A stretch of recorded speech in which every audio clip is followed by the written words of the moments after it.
Finally exam മുടിച്ചടിച്ച് ഇനിത്താ 2 months vacation.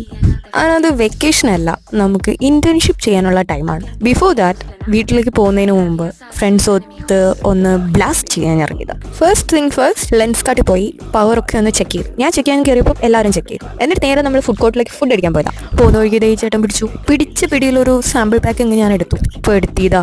പക്ഷെ ആ ചേട്ടൻ പറയുന്നത് ഇതുപോലൊരു പെടൽ ഇതിന് മുമ്പൊന്നും പെട്ടിട്ടില്ല. എൻ്റെ ജീവിതത്തിൽ ഇന്റർനാഷണൽ കമ്പനിക്ക് പോലും ഞാൻ പോയിട്ടുണ്ട്. ഈ ഒരു അവസ്ഥ എനിക്ക് ആദ്യമായിരുന്നു.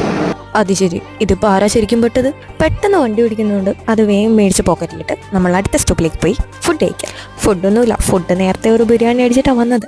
ഇവിടെ ലൈറ്റായിട്ട് ഇങ്ങനത്തെ popsicles, bubble tea. Okay, bubble tea എനിക്ക് ആദ്യമായിട്ട് ഇൻട്രൊഡ്യൂസ് ചെയ്യുന്നത് തന്നെ ഈ കിളിയാണ്. പക്ഷെ ഓൾ തന്നെ പറയും ഇതത്ര പോരാ. ഓളെ സ്റ്റാൻഡേർഡ്സ് മീറ്റ് ചെയ്യുന്ന ഒരു സാധനം ഞാൻ ഇതുവരെ കഴിച്ചിട്ടില്ല. കഴിച്ചാൽ ഞാൻ അറിയിക്കുന്നതാണ്. അങ്ങനെ അതെല്ലാം തട്ടിയപ്പോഴത്തേനും വീട്ടിൽ നിന്ന് വിളി വന്നു. അപ്പം നേരെ പോകണം. ഇന്ന് ഇത്രയും ചിലവാക്കിയുള്ളൂ. അപ്പം അത്രേ ഉള്ളൂ. Okay, by.